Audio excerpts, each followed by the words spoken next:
nga daw eh. Ay, Hindi ko kami 6:30 kasi pigat ng tuto ni Ate Rose kanina. Tagal. Pumunta ako ng tapat ng school. Wala akong makita kahit isa sa inyo. Sabi ko, papadala ko sana yan. Papahuli ko na lang sana yung puto sa kapansit. Umalis na kami kanina pa. Wala lang tao. Sabi ko dito. Ito na lang magdala. Ay, bitin ko yan ang lahat. Sobrahan. Ulan pa saglit. Yan ang asawa ko. Baka mauulan yung ano.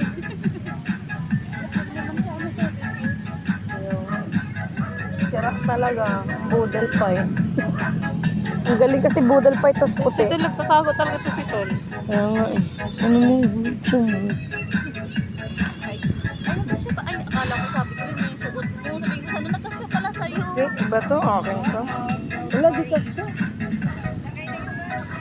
Wala nga, puti naman eh. Shout out! Hindi ko yung gusto yung pansit ha. Pinatira ko yung dalawang ano.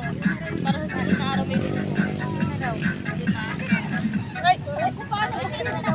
Ulan. Ito ate ay.